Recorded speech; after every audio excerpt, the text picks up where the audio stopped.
আসসালামু আলাইকুম রহমতুল্লাহি বরকাতু। আলহামদুলিল্লাহি রব্বিল আলামিন। আসসালাতু আসসালামু আলাইকা আলা সাইয়্যিদিল মুরসালিন আলা আলিহি ওয়া সাহবিহি আজমাইন।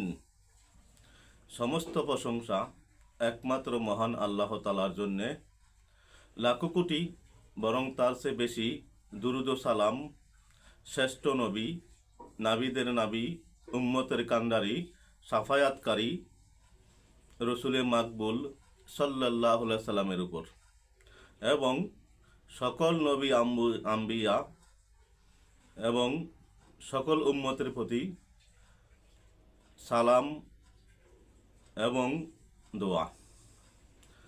সম্মানিত দিনী ভাই বোনেরা, সম্মানিত বিওয়াস, আশা করি মহান আল্লাহ তাআলার অশেষ রহমতে সকলে ভালো আছেন।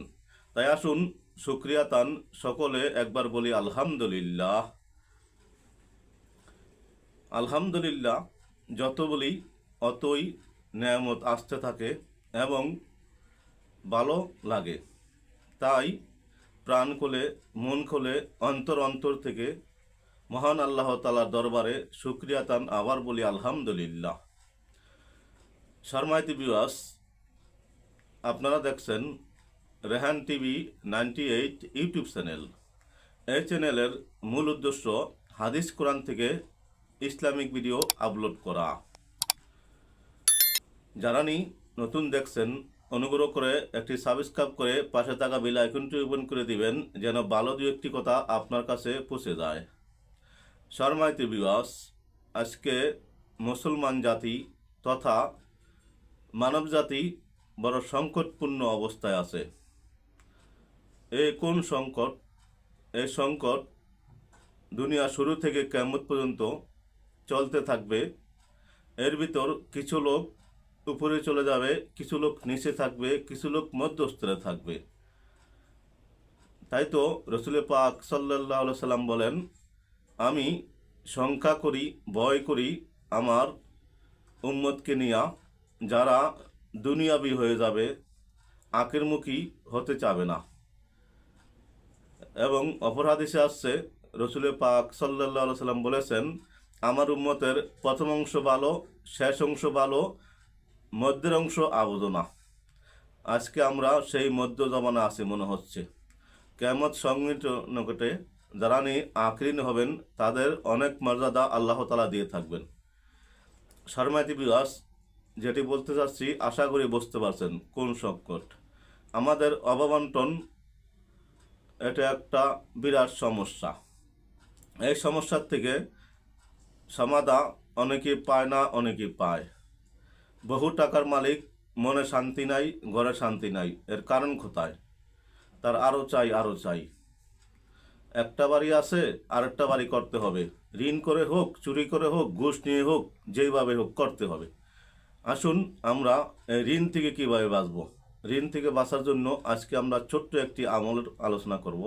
ইনশাআল্লাহ এই আমলটি করলে আল্লাহ তাআলার অশেষ রহমতে আমার যদি কোটি টাকা ঋণ হয় তাও শেষ করে দিবেন মহান আল্লাহ তাআলা। তবে কোরআনী আমল করার পূর্বে নিয়ম মানা উচিত। 5 ওয়াক্ত নামাজ পড়তে হবে, হালাল খেতে হবে, মিথ্যা বলা পরিহার করতে হবে। আজ আমরা বাইরে গেলেই সুন্দর আচরণ করি, ভালো আচরণ করি। ঘরে আসলে এবং স্বার্থ দেখলে মিথ্যা বলতে দ্বিধা করি না, তাৎক্ষণিক মিথ্যা বলি। কেন? যে আল্লাহ তাআলা আমাকে সৃষ্টি করেছেন, উনি আমাকে রিজিক দিয়ে সৃষ্টি করেছেন। আমার রিজিক আমার কর্মের কারণে কমে বাড়ে। তাই আসুন আমরা কি আমল করিলে মহান আল্লাহ তাআলার রহমতে ঋণ মুক্ত হতে পারবো, হালাল খেতে পারবো। হাদিসে পাকে বহুবার এসেছে তওবা ইস্তেগফার নিয়ে। তওবা ইস্তেগফার মহান আল্লাহ তাআলার অতি সন্নিকটে থাকার একটা মাধ্যম। আজকে আমরা এরকম একটা বিষয় জানবো যে আমলটি অতি সময় কম লাগে। এই আমলটি যদি আমরা দৈনিক নিয়মিত করতে পারি, আল্লাহর রহমতে ঋণ থাকবে না। আমলটি কি? আস্তাগফিরুল্লাহ ওয়া আতুবু ইলাইহি, আস্তাগফিরুল্লাহ ওয়া আতুবু ইলাইহি, আস্তাগফিরুল্লাহ ওয়া আতুবু ইলাইহি পড়তে হবে 500 বার। সর্বশেষ পুরাটা পড়ে নেব। আস্তাগফিরুল্লাহ রব্বি মিন কুল্লি জামবি ওয়া আতুবু ইলাইহি, লা হাওলা ওয়ালা কুওয়াতা ইল্লা বিল্লাহ। এটি একটি নির্দিষ্ট সময় করে আমি পড়ে নেব। উত্তম সময় হচ্ছে ফজরের পর অথবা রাত্রে এশার পর, যখন নির্জনে থাকা যায়, একাকী থাকা যায়। মহান আল্লাহ তাআলার কাছে আমি কান্নাকাটি করে, অন্তরের কান্নাকাটি করে বলবো। আমরা মুখে যা বলি অন্তরে তা বলি না।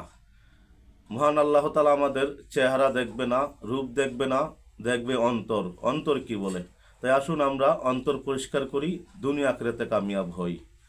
সম্মানিত ভিউয়ার্স, এই পবিত্র আমলটির ফজিলত সম্বন্ধে এসেছে, কেউ যদি বেশি বেশি ইস্তেগফার পাঠ করে, মহান আল্লাহ তাআলা তাকে প্রত্যেক চিন্তা থেকে মুক্তি দিবেন, প্রত্যেক সংকীর্ণতা থেকে উদ্ধার করবেন এবং সে কল্পনাও করেনি এমন স্থান থেকে তাকে রিজিক দান করবেন। কিতাব হচ্ছে হাকিম শরীফ। সম্মানিত ভিউয়ার্স, এই আমলটি করে দেখুন, ইনশাআল্লাহ আল্লাহর রহমতে আপনার কোটি টাকা ঋণ হলেও ঋণ শেষ হয়ে যাবে। দোয়া করি মহান আল্লাহ তাআলা সকল মুসলমানকে ঋণের পেরেশানি থেকে মুক্তি দেখ। সকলের কাছে দোয়া চাই এবং যদি উপকার মনে হয় অবশ্যই সাবস্ক্রাইব, শেয়ার ও লাইক করবেন। আসসালামু আলাইকুম ওয়া রাহমাতুল্লাহি ওয়া বারাকাতুহু।